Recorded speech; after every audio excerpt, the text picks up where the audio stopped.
Fonterra ha anunciado un programa de recompra de acciones en el mercado de valores por hasta $50 millones. Y este programa va a comenzar a fines de agosto de 2023 y va a durar 12 meses. ¿Okay? El CEO explicó que la recompra es parte de un programa de gestión que está haciendo Fonterra con el fin de aumentar el precio de las acciones. ¿Okay?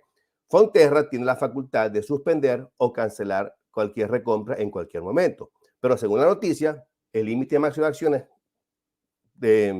porque son acciones cooperativas, ¿no? Porque Fonterra es una cooperativa, que se pueden adquirir era 77 millones, lo que representa menos del 5% de las acciones en circulación. Más detalles sobre eso pueden ir a la página de Fonterra.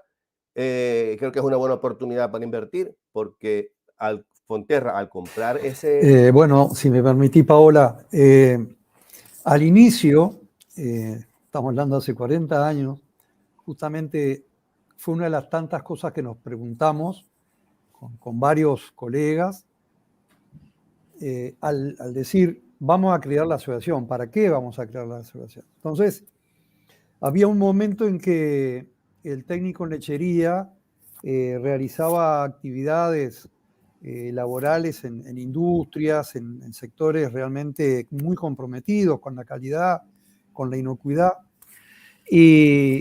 pero no podía firmar todos lo que era justamente los manuales de actividades. Entonces, yo creo que uno de los logros, junto con lo que dice Paola. Bueno, nosotros ahora cuando pasen los festejos del cumpleaños, digamos, en el mes de septiembre nos tenemos que poner a trabajar en el próximo Congreso de la Industria Láctea, que va a ser el año que viene, en agosto o septiembre. Yo creo que es el evento más importante que hay de capacitación en lechería en el país. Nosotros lo hacemos cada 2 años y el año pasado fue el 9º, así que cada vez tiene que ser mejor, ¿no? Es una tarea bastante... ¿Y en qué consiste ese evento? Cuéntanos. Lo que hace es nuclea a todos los técnicos del país, en un día y medio o 2 días de capacitación, como comentaba Sergio. Quiero hablarles sobre algo que está de moda, pero se ha regado como pólvora.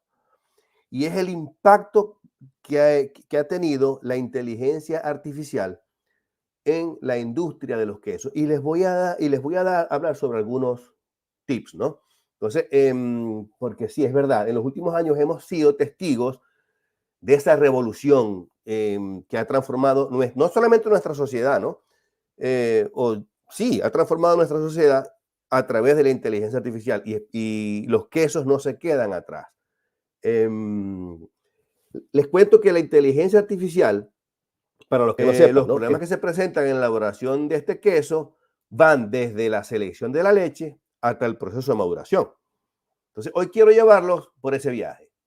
Hoy quiero llevarlos por cada etapa del método de fabricación, examinando las dificultades que se pudieran encontrar, o mejor dicho, que se van a encontrar, y que han transformado esta antigua tradición de fabricación del queso en amonio en todo un arte refinado. Entonces, en relación al proceso de manufactura, que es totalmente artesanal, sea de paso,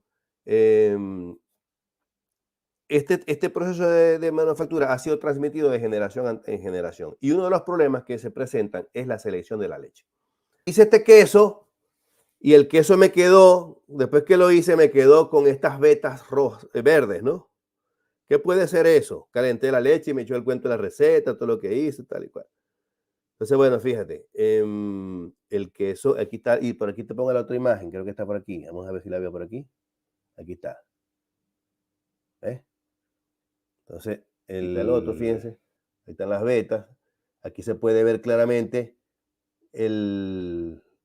esto aseguro 100% que esto lo que hizo fue se lavó. Al utilizarse madera, ahí se crean, ahí están las levaduras y los hongos que se depositan. Aquí me pregunta Jorge. A eso quería llegar, maestro, a la contaminación cruzada, ya que se han detectado quesos con micotoxinas y con moléculas de neuroinflamatorias. Solo hay que tener cuidado y saber identificarlos. Bueno, la innovación distingue a los líderes de los seguidores. Y eso lo dijo Steve Jobs.